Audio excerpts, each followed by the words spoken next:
presenta El Mostrador en la Clave. La actualidad desde distintos puntos de vista. Un espacio para la discusión bien informada. El Mostrador en la Clave. Con el equipo de El Mostrador. Estamos ya con el Mostrador de la Clave. Está Macarena Segovia. Hola, buenos días. Bien. Mirko Macari. Buenos días, Fernando. ¿Verdad? Me contaron de que tú ibas a ser uno de los profesores de ética de Penta. Sí, señor. Sí, que así es, efectivamente. Va a tener a los Carlos ahí y le vas a decir, porque para hacer llevo una varilla para golpear en las manos. Voy a ser como el profesor de Pink Floyd The Wall. Hoy esperamos. Sí. Ese que era un semi-torturador. Bueno, es que la educación victoriana era todo así. Claro, sí. Es decir, te pegaban las manos. Bueno, Inglaterra capitalista el resultado de esa educación. Sí, pero fíjate que no la han hecho tan mala. ¿En relación a qué? No les ha ido tan mal. Tasas de suicidio, no sé, en relación a Chile cualquiera. Hicieron cambios brutales sobre una forma que ellos mismos habían creado, digamos.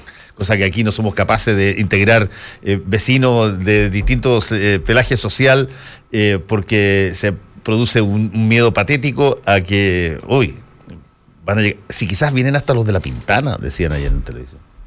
Quizás incluso pueden llegar hasta los de La Pintana. ¡Qué miedo! Qué extraño.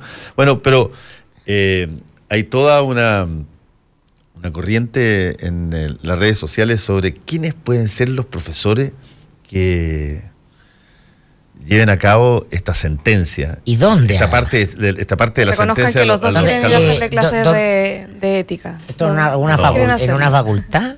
No tengo idea. ¿Cómo será? ¿O es a domicilio?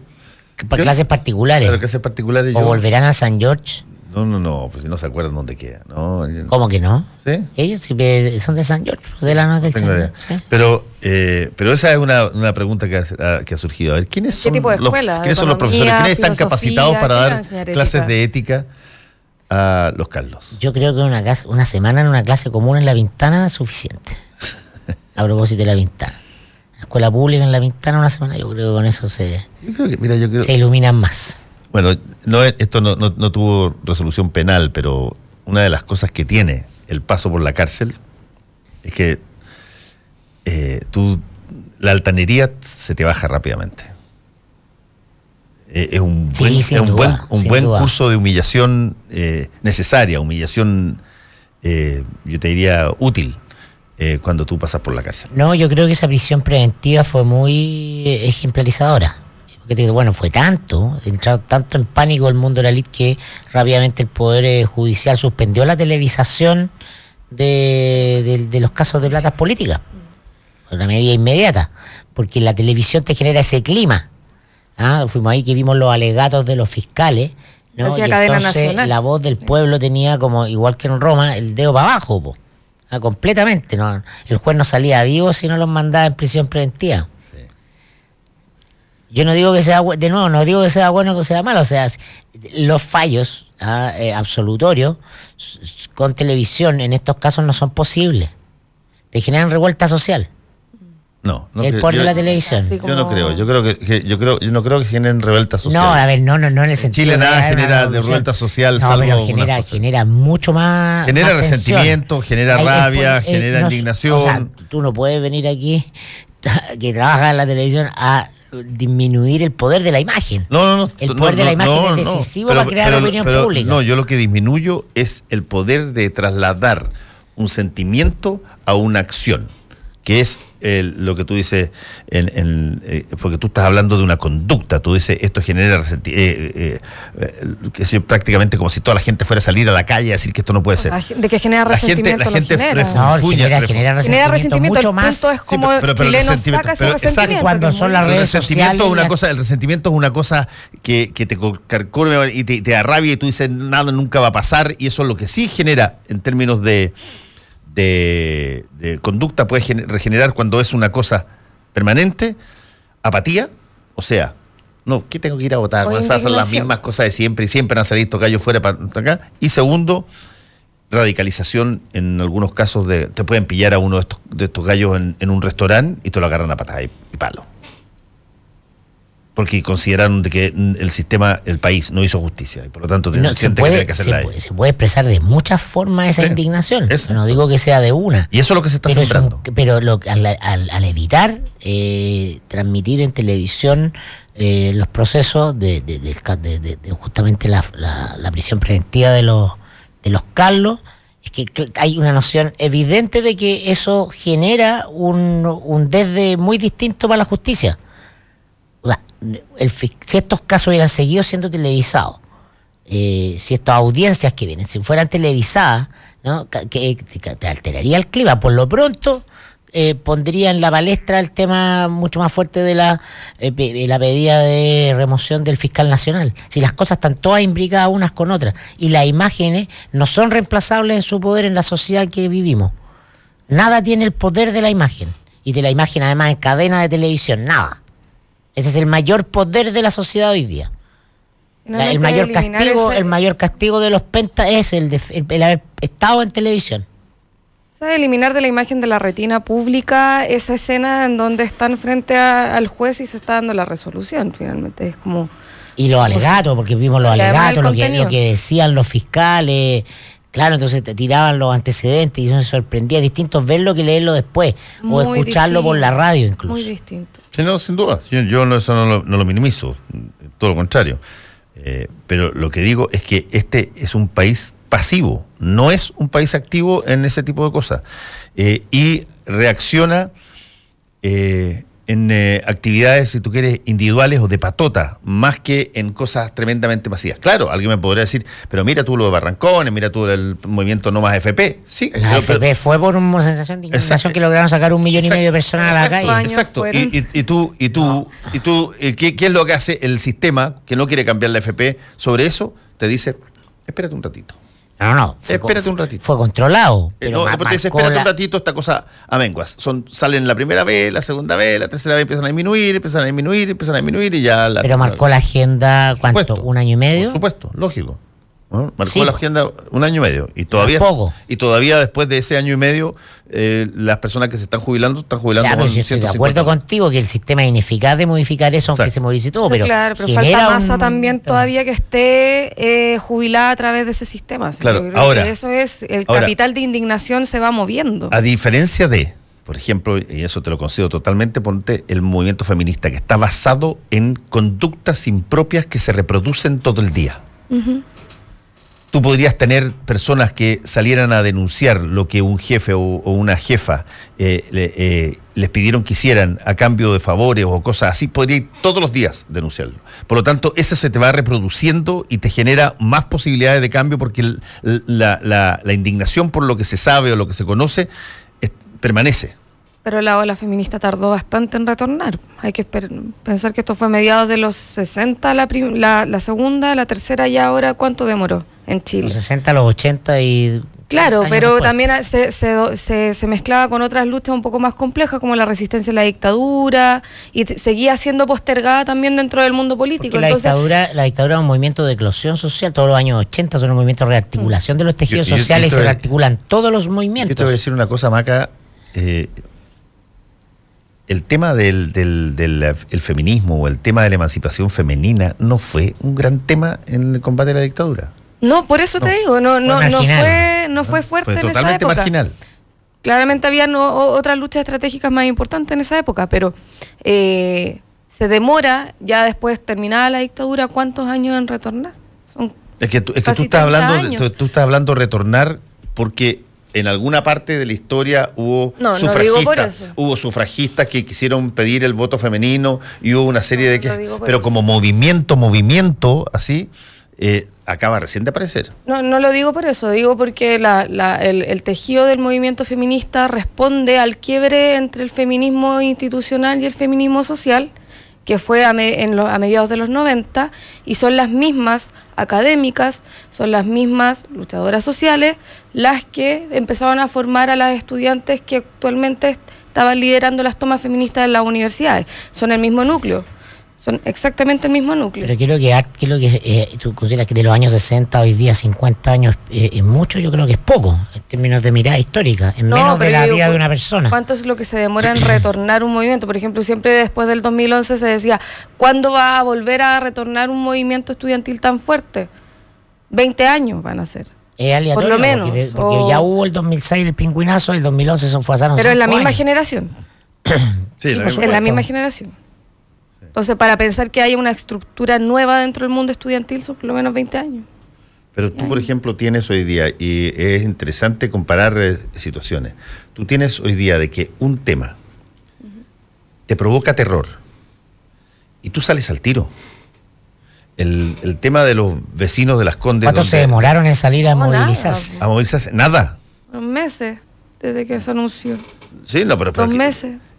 Por lo tanto salieron rápido y eso cuesta más porque son personas que no se conocen, son personas que están en un mismo territorio y que dicen cosas hoy día porque como están urgidos, porque sienten que el alcalde Lavín va a seguir con esto y como están urgidos se tiran en la declaración de última línea al tiro. Oye, aquí vienen los rotos. Aquí vienen los tipos que comen en la casa, que comen en la calle. Además, digamos que la rotonda... Que van a colgar la ropa afuera. La rotonda Atenas no es San Damián, po. Tampoco. No es... No, es la rotonda Atenas, fíjate, fácil. tiene una combinación de cosas. Pancho Vidal es vecino. De viviendas sociales de la época de la UP. Tiene estas casas de Colón 8000 que están todas ahí, que en algún momento dado fueron clases para la clase media emergente, que eran incluso hasta un poquito más, no sé si eran de FL2 o cercanas a los de FL2, tiene estos edificios como el Imago Mundi y todos esos enormes que hicieron ahí justamente en la rotonda, y lo que más me impresiona es que lo rápido que pasó la idea, porque ayer lo escuchaban en televisión en algunos testimonios, la idea de que esto nunca jamás había sido así. Lo que no es. O sea, yo me acuerdo en la época de la comuna de Las Condes, cuando estaban dentro de la comuna de Las Condes, antes que se las erradicaran en la época de la dictadura. A la Pintana. Antes de que erradicaran a la Pintana, la población, el ejemplo y el esfuerzo, que estaban ahí, metidas adentro. Y se cohabitaba, yo te diría, en absoluta normalidad, o buena parte de la normalidad, hasta que se produce el proceso masivo de reedificación, porque tiene que ver con la obtención de terreno, tiene que ver con la entrega de terrenos a las constructoras para que hicieran negocios, digamos, y por lo tanto los erradican toda la periferia de Santiago en camiones. Están las fotos ahí, si la quieren ver, de las erradicaciones de la población, el ejemplo y el esfuerzo de Las Condes. Y por lo tanto existió una relación relativamente, yo te diría, armónica entre distintos estatus sociales en un mismo territorio. Pero hoy día lo que te señalan es que eso es equivalente a que a ti te metan en Siria. Es el miedo a mezclarse. Es el miedo. Es ese mismo miedo que se transforma en terror y el miedo, el origen de la violencia, de la agresividad, la antesala, ¿no? El mismo miedo que expresan los padres y apoderados a la ley de inclusión encabezados por la señora Erika Muñoz en su determinado minuto.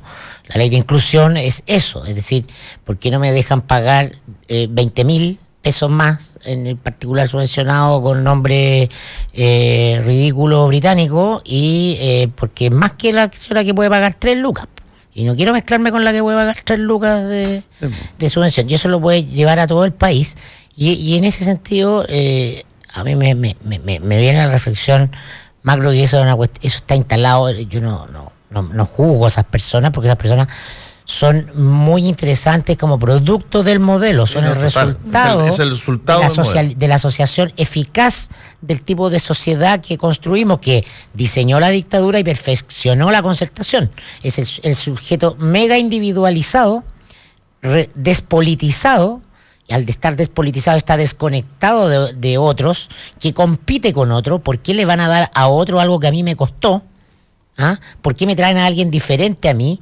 que no quiere mezclarse en ningún estrato de la sociedad. No son solo las clases altas, no son los vecinos de San Carlos de Apoquindo los que no quieren mezclarse con los de Huechuraba, sino que dentro de las clases medias con las clases más bajas y las clases medias más altas con las clases medias menos altas, etcétera. Entonces está el país organizado así porque está legitimado eso a través de la organización, por ejemplo, de la estructura del marketing, ABC1, C2, C3, D, AB. Entonces, cada uno dice, ¿dónde estoy yo? ¿Qué quiero hacer? Entonces, este es el modelo, y cambiar esto es cambiar la cultura. Ahora, otro tema, por lo menos a mí, como analista político o aprendiz de analista político, el fenómeno Lavín me resulta absolutamente interesante. Qué bueno que lo dije hace 2 semanas o 3, ¿no? Ojo con Lavín, va punteando en las encuestas, es una expresión de un político flexible, cuestión rara en un político, de un político audaz, que viene hace mucho tiempo entendiendo el valor de cruzar las fronteras, de buscar un justo punto medio desde el origen que tú vienes hacia donde vas, porque él es UDI, estaba en la foto de la UDI por el sí, diciendo por qué van a votar por el sí, es del Opus Dei, entonces, y ha avanzado y ha comprendido el cambio, o sea, ha integrado a los factores de cambio social y cultural que está experimentando la sociedad chilena desde abajo, con tensiones, y es capaz de comprarse esas tensiones, porque estamos en un proceso de transformación que es positivo, creo yo, pero choca con esto otro, choca con la estructura del modelo, si tú quieres, esencialmente noventera, el Chile de los jaguares, del 97, los vecinos que protestan son el éxito del Chile del 97, de Freire Ruiz Tagle, del país del 7%, del país del mall, del individuo exacerbado con la salud privatizada, la educación privatizada, la vivienda privatizada, el yo. Entonces, eso empieza a fracturarse por los márgenes en distintos aspectos. En la educación está fracturado, levemente, pero está fracturado, lo que llama mayor la impugnación del modelo. Hay algunas otras manifestaciones de esto, y Lavín lo encarna, si tú quieres, en la política de mal, dejando obsoleta la lógica de la izquierda y la derecha. Su popularidad se va a redoblar porque toca un aspecto sustancial, que es, por eso tenemos ley antidiscriminación, ¿no? La discriminación, lo que hacen los vecinos de ese sector es discriminar, quienes sí, quienes no, en vez de incluir, en la lógica país desarrollado, de país OCDE. Esto de los barrios segregados y la educación segregada en Chile son las más segregadas del mundo.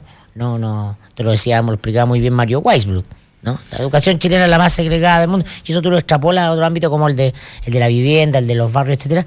Y ojo con Lavín, yo lo veo indesmontable en lugar de las encuestas por un rato largo. A mí lo que me pasa con Lavín es que no sé si estoy tan de acuerdo contigo con que rompe esta división entre lo que es la derecha y la izquierda. Yo creo que lo que él logra hacer es interpretar mejor que nadie el momento que se vive social y políticamente en Chile, en la derecha.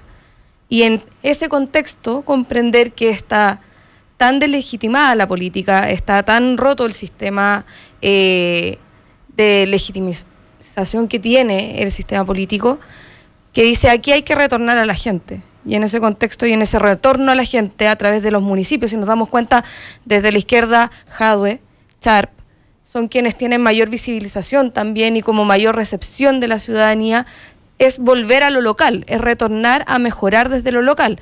Pero Lavín tiene la capacidad de tomar una propuesta que viene, por ejemplo, de Jadwe y aplicarla a su municipio, porque también son propuestas que no molestan al sistema desde su profundidad máxima. No, por supuesto, no está haciendo un combate al sistema neoliberal ni al capital, no. Depende. Es una medida. Yo lo que encuentro notable. Va perforando ciertas lógicas culturales, pero si tú pones en tu candidatura o en tu discurso y dices, con esto estamos desmontando el sistema neoliberal de la dictadura, baja al 5%. De inmediato, porque la gente no comprende eso. Creo que hemos avanzado 20 años, creo que hemos avanzado 20 años en sistema de marketing, de comunicación de masa, etcétera, como para que la izquierda aprenda a decir eso de otra forma. Pero no, pues, y es lo que hace Charp y es lo que hace Jadwe. Jadwe lo hace, y acto seguido, el primer defensor de Maduro. que es el miedo instalado en Chile, que es Chilezuela. Entonces, una buena y dos malas. No, pero yo encuentro que Lavín defiende a su partido político. Bueno, pero estamos está en Chile, el sentido común es distinto. Estamos hablando de la eficacia para llegar al electorado que define la elección, esa masa indefinida. Es que, perdona, voy a ser naive, así. Voy a sacar del cuadro todas las acciones que se hacen con vías interesadas para ser presidente de la República. Y se hacen en función de una política pública que beneficie a los vecinos o que sirva para algo. Si es que eso redunda en beneficio electoral, bingo. Pero no está pensado, voy a pensar, en exclusivamente cómo puedo subir en las encuestas. Porque aquí se cruzó el Rubicón en el caso de la rotonda Atenas. Aquí se vuelve impopular para su vecino. Exactamente, sí. Aquí se cruzó el Rubicón, aquí tomó riesgos. No fue un acto así como súper simple de decir, oye, hagamos una cuestión súper chora, traigamos las farmacias populares de Daniel Jadwe. No son los drones. Yo no creo que Lavín aquí pasó el cosista, el tipo que quería hacer nevar una cancha, que quería una cancha de esquí en Parque Arauco, o una cancha de minigolf popular ahí al ladito, o quería botones de pánico en todas las casas de la comuna, pasó a tomar un riesgo con sus propios constituyentes, con sus propios votantes, que es decir, mira, aquí vamos a integrar la comuna, y la comuna se integra de una sola forma, tal cual como se han integrado las cosas en todas partes del mundo. Y yo siempre saco el mismo ejemplo. Quieren ver cómo se integraron los colegios en Estados Unidos en la época de los 60, vean y pongan la integración y van a ver niñitos negros sacados de los guetos, parapetados por camiones de la Guardia Civil, que entran a un colegio blanco. Y mientras todo lo que está alrededor, todo lo rubio que está alrededor, les dice cosas y que no pueden y que no pueden. Y así entraron. No se hace fácilmente, ni se hace, si tú quieres... hay que romper huevos. Hay que romper huevos. Sí. ¿Y quién tiene la audacia de hacerlo? Y más aún, siendo de su propio sector, perdóname, clap, clap, clap, clap, clap. Es que a eso es lo que voy con que Lavín tiene una capacidad de ver, y no es por un tema de popularidad, no es por un tema de encuesta, yo creo que es por un tema de convicción. En Chile nos acostumbramos a ver una derecha en extremo individualista que busca simplemente separar las clases sociales y que por otro lado también lo único que quiere es sacar un rédito económico para fortalecer al sistema que finalmente los tiene en el poder. Yo creo que Lavín en 3 meses jubiló a Evópoli. Lavín tiene... Sí, llevó Poli tampoco, era la vanguardia del avance social, sino de la vanguardia liberal. Pero Lavín yo creo que Lavín tiene la convicción de querer mezclar. Sí, y hay que entender que dentro de la derecha, en la lógica de la derecha internacional, existen también esas miradas, que es una derecha más social.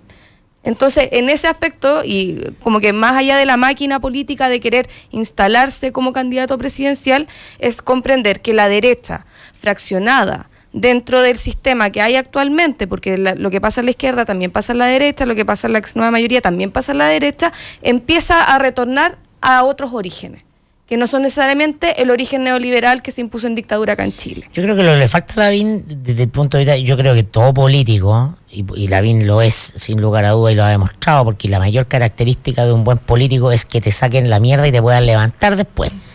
Le pasó con Lagos cuando perdió el 89 con Jaime Guzmán la senatorial. Le pasó a Piñera, que la UDI le hizo bullying directo durante toda la década de los 90 y se sobrepuso a las circunstancias y miren donde llegó. Entonces el político de fuste es un político que hemos visto en el barro comer caca, como se dice en el lenguaje, y se para y se levanta. Lavín ha mordido el polvo de la derrota radicalmente, no solo con su derrota justamente frente a Piñera y después frente a Bachelet en la elección de 2006, sino particularmente con su gestión como ministro de Piñera, ¿no? Como ministro de Educación, que Piñera lo hizo hacer el logo con los famosos semáforos y todo, bueno, y al final le dieron su premio. Y entonces esa resiliencia es un factor clave en política para demostrar de qué está ahí hecho. para empezar a conversar. Entonces está del mejor, el mejor cemento en términos de historia. Cualquier buen político, por eso que el ser Nobel en política, el ser muy joven en política, no es la edad lo que te inhabilita, es la falta de experiencia. Claro. El que te hayan pasado cosas muy malas, que claro, que hayas tenido que hayan pasado pocas cosas. Claro, que te hayan, exactamente, porque esto no es teórico. Pero es práctico. interesante porque esta es una de esas discusiones que se da a veces poco en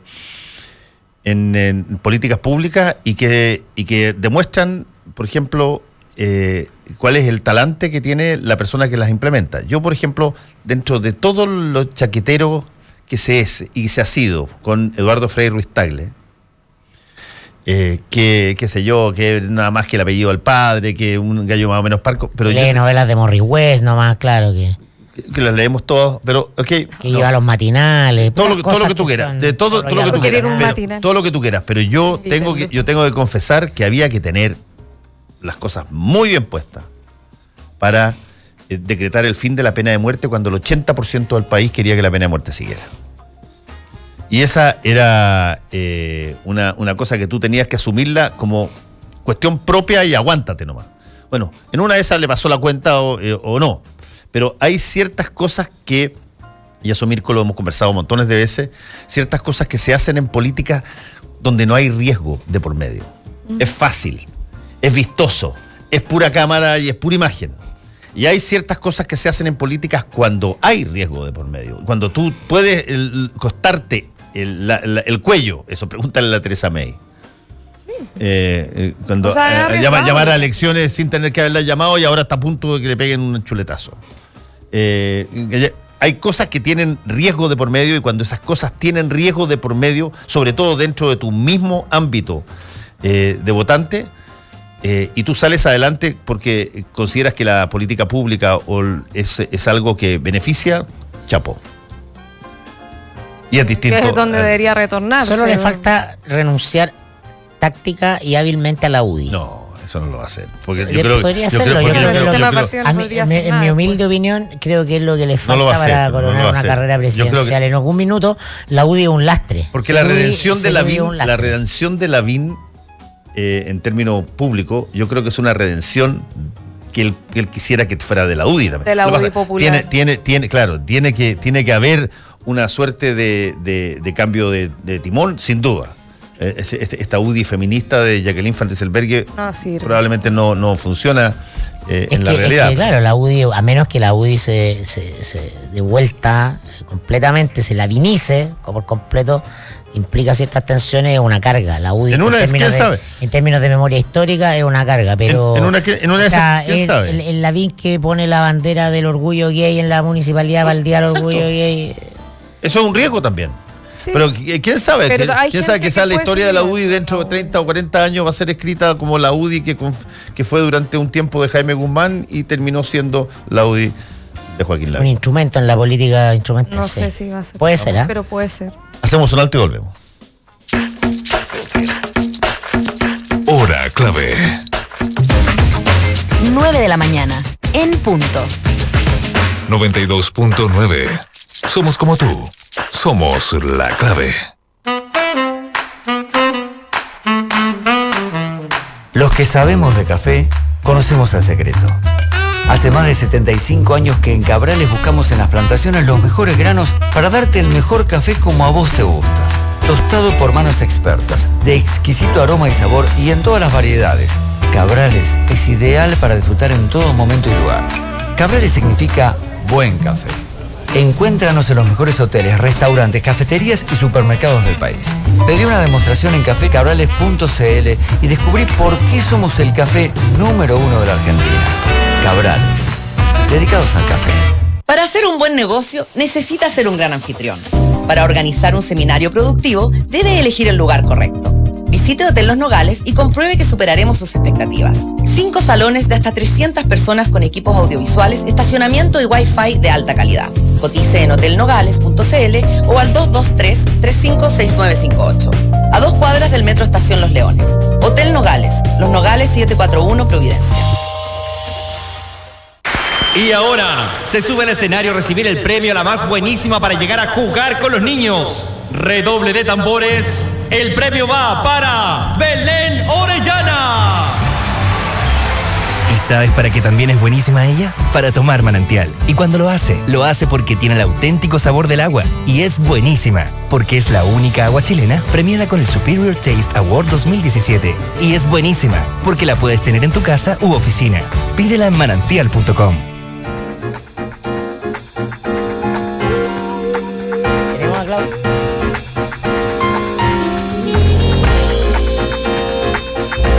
Estamos con el mostrador en la clave. Estamos con Macarena Segovia, Mirko Macari, y estamos tratando de establecer contacto con Claudio Fuentes, que es académico de la Universidad Diego Portales. Hay varios temas que son interesantes. ¿Viste tú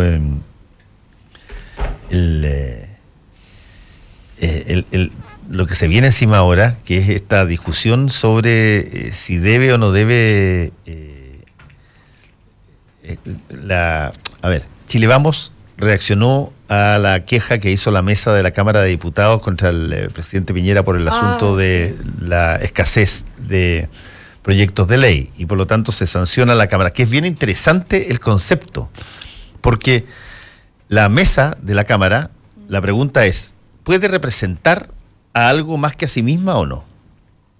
Si la presidenta de la Cámara de Diputados en Chile representa a algo más que a su propia persona o a su mesa de 4 personas o 5 personas, porque ese es el fondo del asunto. El fondo del asunto es que no a la corporación. No a la corporación.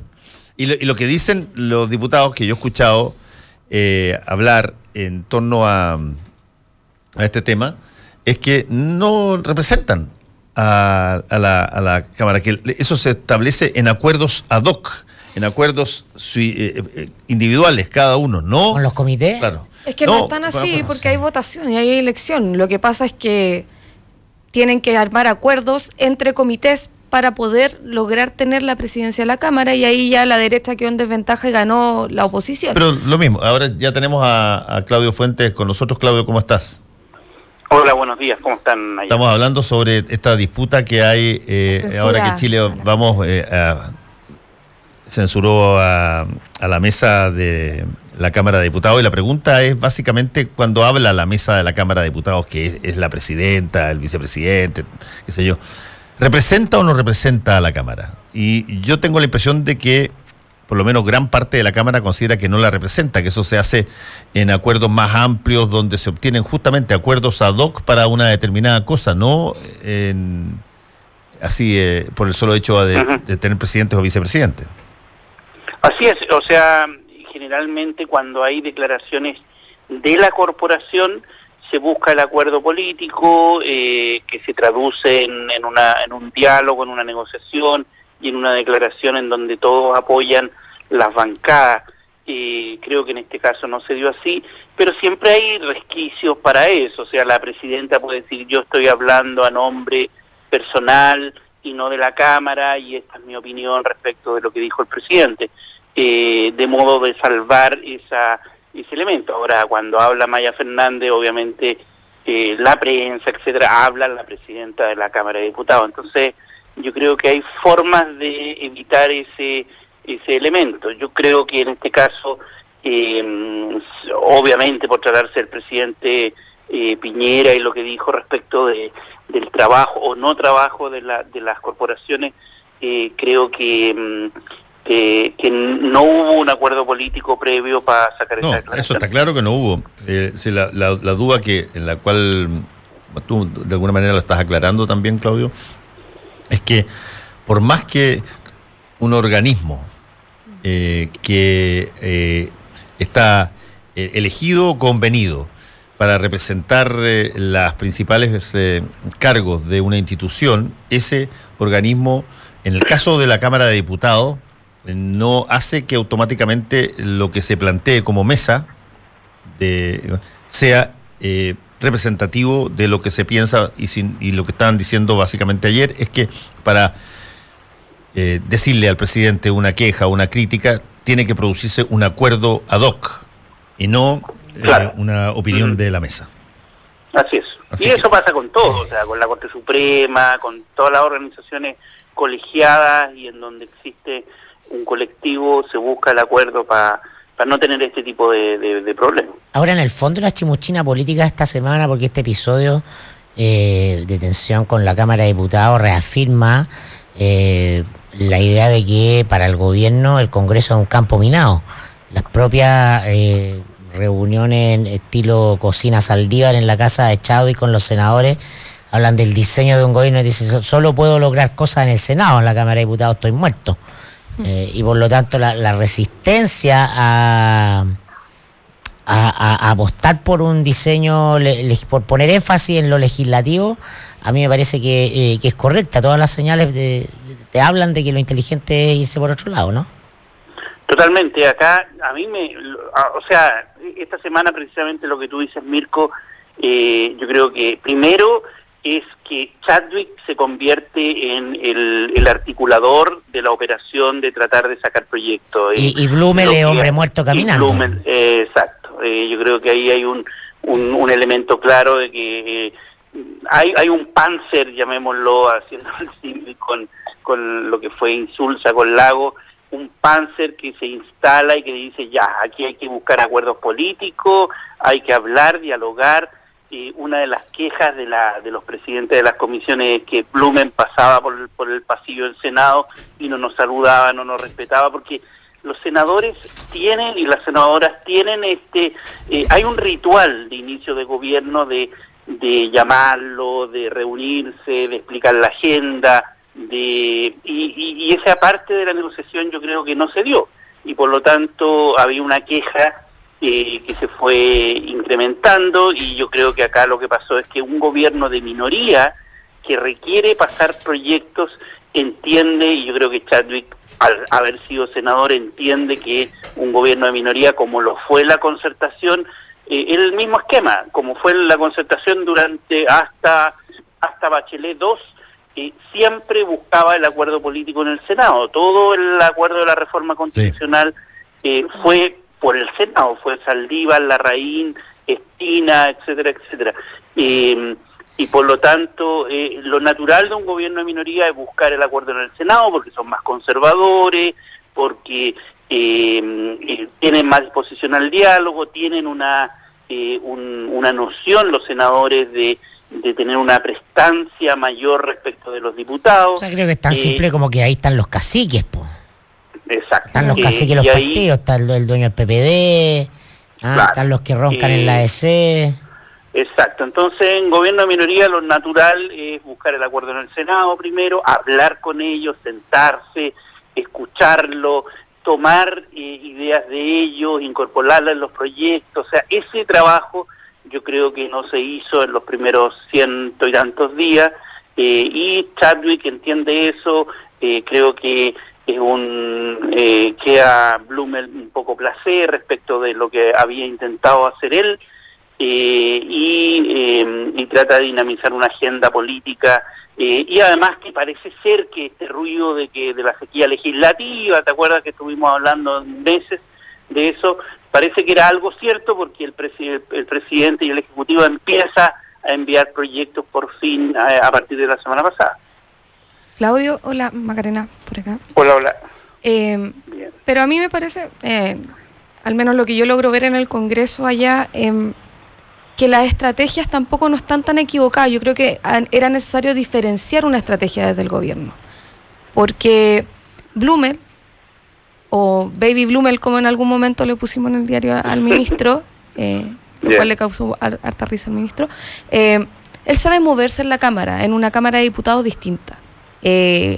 Con otras subjetividades, un poco más juvenil, entonces es súper normal a él verlo hablando en los pasillos, no sé, pues con los diputados del Frente Amplio, riéndose ahí con Jackson y Boric y Mirosevic.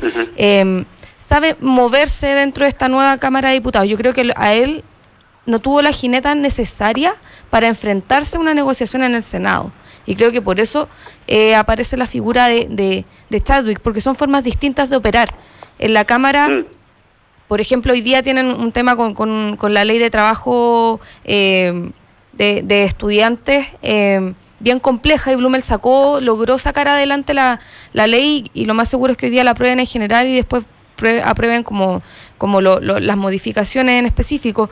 Creo que la estrategia del gobierno, y es una cuestión también un poco quizás de cambio estructural, tenía que ser cambiar de posición y tener a ministros distintos para el Senado o como a la Cámara, porque es como si estuviéramos en épocas distintas. El pasar del Senado a la Cámara son totalmente distintos, no funcionan bajo la misma lógica política que funcionaban en el anterior periodo, por ejemplo, en la Cámara de Diputados. Sí, tú tienes toda la razón. El elemento del Senado como aquel articulador de la época pasada, en donde articulaban los proyectos, los maceraban, llamémoslo, y de ahí iban casi aprobados y se le pedía a la Cámara ratifique esto. Piensa tú, la reforma constitucional se demoró 4 años en el gobierno de Lagos y 8 meses en la Cámara. O sea, había una diferencia muy fuerte de la negociación política ocurría en el Senado. Yo creo que efectivamente lo que tú señalas, al tener la diversidad política instalada en la Cámara, efectivamente esa es la gran diferencia con la época pasada. Y el caso más emblemático es lo que pasó con la ratificación de Vivanco, donde es la presión de los diputados del PS lo que fuerza a los senadores a cambiar su posición en el PS. Entonces, yo creo que efectivamente la complejidad de este nuevo escenario es que los proyectos seguramente van a ser macerados en el Senado, pero tenemos una Cámara más díscola, mucho más activa, y más dispuesta a ejercer sus atribuciones de fiscalización, de control y con cierta distancia respecto de los senadores. Yo comparto tu argumento. Sí. Claro que el Senado tiene una autopercepción de que en vez del Senado es como la Cámara de los Lores. Totalmente. Faltan las pelucas, dice. Sí. Claro.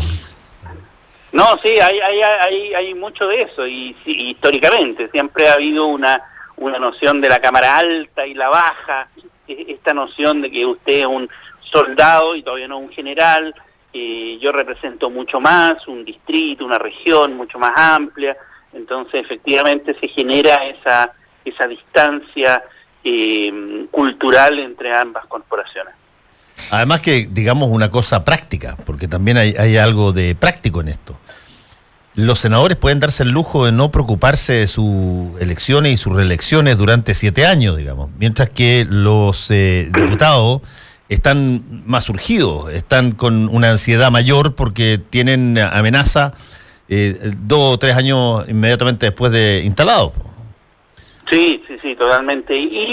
Y también el otro tema son las atribuciones. La Cámara Alta tiene la mayoría de las designaciones de cargo, y por lo tanto el Ejecutivo tiene más interés en hablar con ellos para negociar los cargos, muchos de los que tiene que negociar Piñera este año, Tribunal Constitucional, Corte Suprema y otros. Entonces yo creo que ahí hay también un elemento de atribuciones, y lo interesante de esta nueva época es que en la Cámara algunos diputados encontraron el rol fiscalizador como una arma de batalla de mucha vistosidad, y ese elemento que yo creo que también está apareciendo con mucha fuerza es interesante para el nuevo escenario, porque los convierte ya no solo en soldados, sino que en coroneles y seguramente algunos que quieren ser generales. El caso Soquimich. Perdonen la comparación con los militares.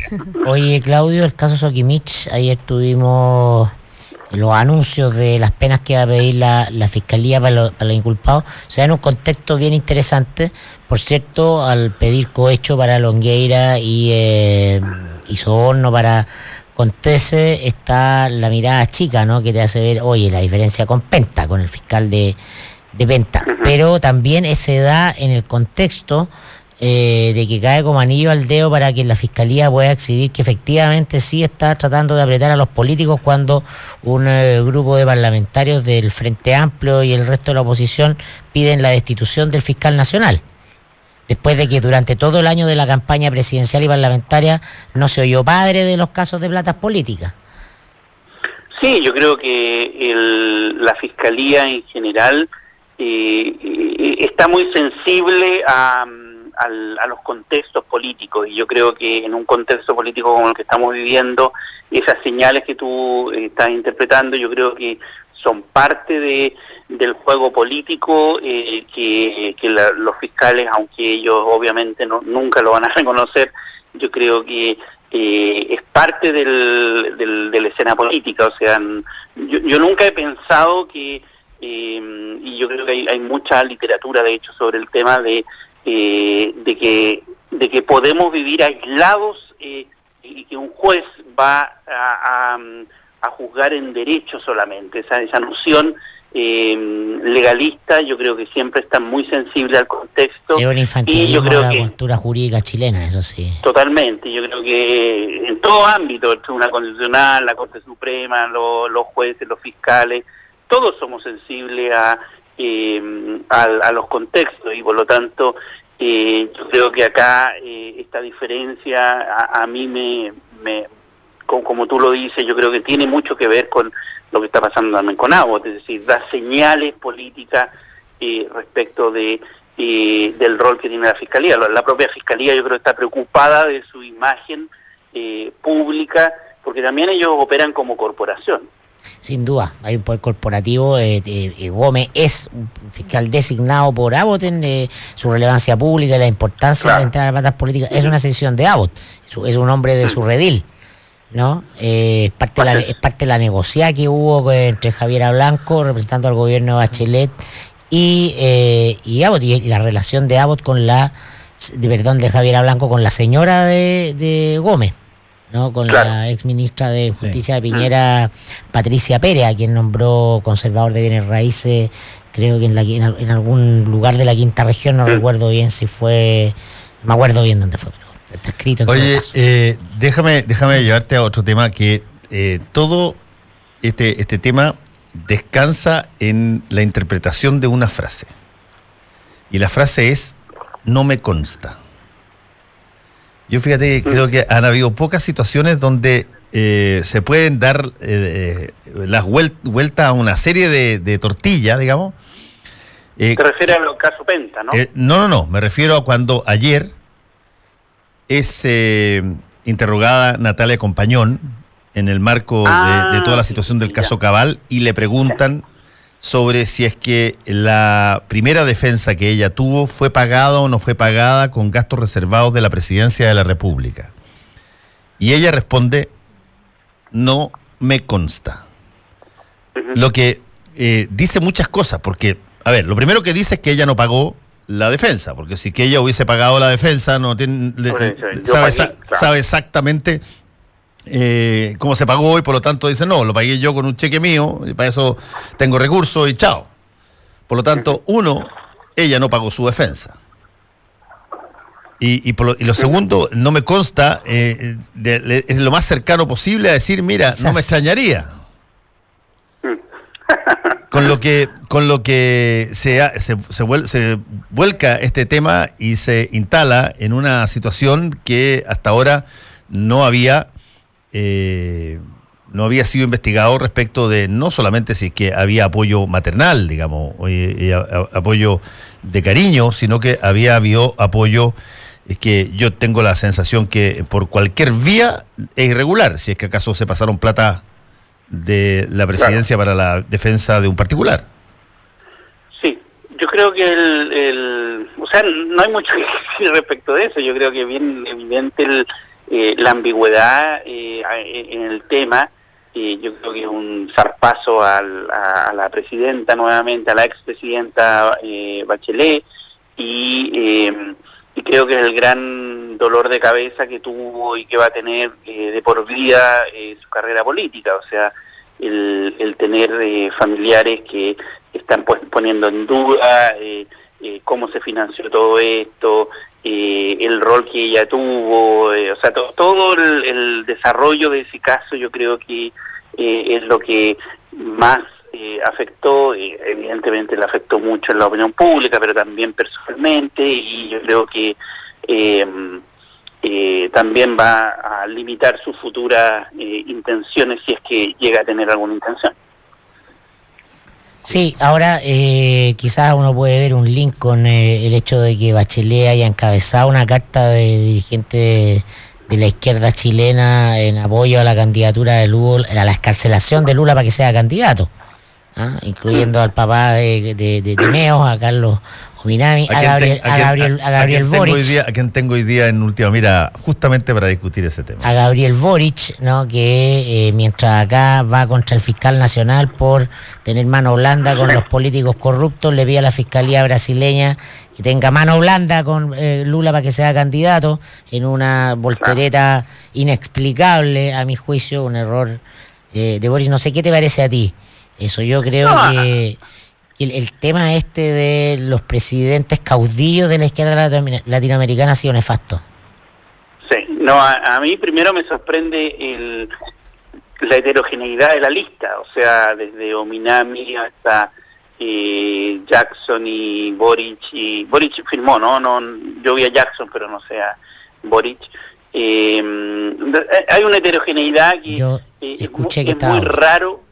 Es muy raro que ese grupo se junte en una causa común en estos días. Y entonces eso ya primero genera una percepción de curiosidad. Segundo, yo creo que el caso de la presidenta, que aparece en primer lugar firmando, también yo creo que habla de muchas interpretaciones. Ella quiere estar en la esfera política, y aparentemente había hecho un esfuerzo por internacionalizarse, por globalizarse, por mostrarse como alguien que está por sobre el bien y el mal, y ahora cae en el juego político nuevamente, y en el caso que, como tú señalas, con esta contradicción entre la defensa de ciertos debidos procesos en algunos casos y en otros no. Entonces creo que es una señal muy extraña, muy rara. No es el caso de Bachelet, yo lo decía por Boric, por la gente más bien del Frente Amplio. Con Boric no me parece. Lo último es por quienes han estado más de frente respecto de la cosa de las investigaciones acá en Chile. Pero por eso, o sea, todo el conjunto yo creo que lo hace una carta muy extraña. A mí no me parece tan raro. ¿Por qué? A ver, ¿por qué? No, porque de partida, RD no apoyó la solicitud de destitución del fiscal Abot, no me parece. Entonces, en ese contexto raro que Giorgio haya apoyado esto. Por otro, porque hablamos de Brasil y hablamos de Lula, que es distinto a hablar de Venezuela. Boric, Giorgio nunca se ha encuadrado con el respaldo al régimen en Venezuela. A esta altura solo sostiene el PC. Y no, también hay mucha parte... Yo diría que el grueso de las orgánicas del Frente Amplio sí respaldan el régimen en Venezuela. Es el eje del Partido del Orden dentro del Frente Amplio, como yo le llamo, el que está en esta jugada constante de hacer la política de adultos. Y en este contexto de hacer política de adultos, de comportarnos como la exconcertación, pero al interior del Frente Amplio, está este negocio con la ex nueva mayoría y con pesos pesados de la ex nueva mayoría. Y en este discurso de volvámonos serios y hablemos en serio, no me parece para nada extraña firmar esta carta con pesos pesados del Partido Socialista, con la expresidenta Michelle Bachelet. Es más, me hace mucho sentido de esta lógica de pasar del proceso de la impugnación a la proposición y construir fuerza política. Hay un giro de este eje, Giorgio y Gabriel, dentro del Frente Amplio desde el año pasado. Bachelet. Exacto, desde el año pasado. De Sharp con Bachelet. Exacto, pero es distinto a Sharp, porque Sharp no es parte del club de los príncipes, pues entonces es distinto. Sharp está construyendo por otro lado.